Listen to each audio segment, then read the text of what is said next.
Hello again, everyone. How are y'all doing today? It's an easy one here, bringing you another episode of NBA 2K18 Legends and Creative Players My League. Today we're taking on the Detroit Pistons, led by Mike Bibby, Ray Allen, Chris Mullin, Zach Randolph, and the legend himself, Wilt Chamberlain. Let's see what we can do up against this squad. They arguably have one of the best shooting backcourts, and even if you throw in Chris Mullin, that is one great shooting combination coming from the perimeter. So I'm kind of nervous, kind of scared. Hopefully we can come away with a victory, but I'm definitely going to keep my eye out for the offense. And if you guys notice in this game, I'm a little bit distracted, getting a lot of phone calls lately from doctors and stuff like that, and appointment people trying to get my nose fixed.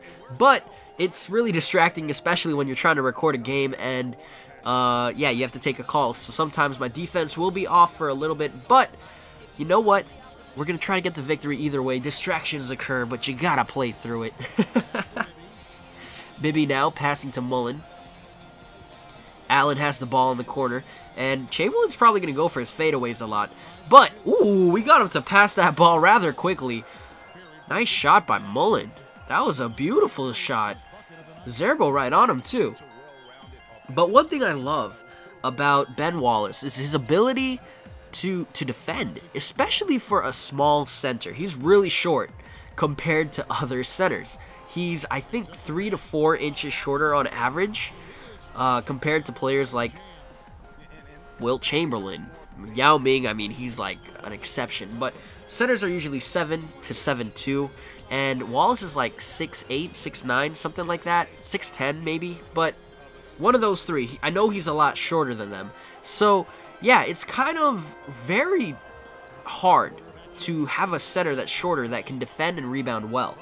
But Wallace is an exception. He really is. And that's why he's a legend, pretty much. But, yeah, because normally you get a drop-off in these kinds of players. But as you guys can see so far, Wallace is really holding his own against Wilt Chamberlain, who's really strong and who's also really good at fadeaways. So as you've seen so far, I'm pretty impressed with what I've seen. That was a weird shot from, no idea, Ducksworth maybe? Double zeros. I know Ducksworth is a double zero kind of guy. Let's shoot that right there. Let's go. Let's knock it in. Get some baskets on the board. But, yeah, guys, having fun, just trying to get back into a rhythm. Honestly, with this series right here, I've kind of remembered the players a little bit more compared to the other series, the Expansion League, just because we do have creative players, and I created those players, so I know what they do. We have 3 of them on the team, and then we have Magic Johnson, and Magic Johnson, you don't forget Magic. He's Magic. Like, how do you forget that? Andre Drummond on the inside. Nice plays from our big man. One thing I do want to talk about, though, guys, is our bench. We don't really talk about them too much, and the roles for our bench are a lot more defined than I would say in our other series. Here in this series right here, the one that we're playing right now, we have Baron Davis. And Baron Davis off the bench is, it's really, really good. He's a commodity that you wish you had if you were the other teams in a league. Because he can create for himself on offense, he's quick enough, strong enough, and good enough to also create for others. And that's something that's really good about having a guy like Baron Davis. He's not great at shooting threes, but he can make it from time to time, especially if he gets hot. And then, to top it all off, he's a phenomenal dunker, a great finisher. Ooh, Zerbo with a steal. Let's go, let's get it. I don't know what I'm going to do. Let's give it to Clay. Let's go. Come on, Clay. Clay, always doing that three-point play type of stuff. This time he's doing it the hard way. Hashtag bars. But, yeah, Baron Davis, great guy to have. And he's really the guy that just creates for himself, and by doing so, he creates for others. Not necessarily needed for his defense, but you know what? He's there for that. He's pretty good at it for his size, so he's the primary ball defender when it comes to defending guys coming off of screens and stuff like that. I'd rather prefer Baron Davis playing defense than our backcourt mate, who is Leandro Barbosa. And the reason why I drafted Leandro Barbosa, first of all, he can shoot threes really well. He's not a great defender. He's a horrible defender. But when we have fast breaks, he is gone. He is one of the fastest people in this league, and his job is really just threes and running the fast break. Because when he has the ball in his hands, he is a blur. Even without it, he's just so fast that a lot of the opposing centers and power forwards running back on defense can't keep up with him. Even guards and small forwards at times that are running back, they're just too slow because he's so fast. His nickname in the league for the longest time has actually been the Brazilian Blur. So if that gives you an idea of how fast he is, then you know what I'm talking about.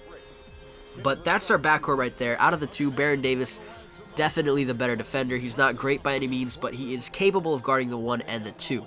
And then you got a guy like Andre Iguodala. Iggity biggity dollar at small forward. That was so weird. I don't know why I did that. I used to say that all the time, but now I just sound extremely white whenever I say it. But anyways, Iguodala, he's there as our defender, our lockdown defender. He can guard power forward all the way to point guard, and that's something that I really need in a team because in this type of league, even the bench has scorers at all positions. So if I need to switch him onto a specific matchup, then there he is. There he goes. Andre Iguodala is there to save the day on defense. And then he's also capable of shooting threes. But you guys got to remember, this isn't Golden State Warriors Iguodala. This is Philadelphia 76ers Iguodala.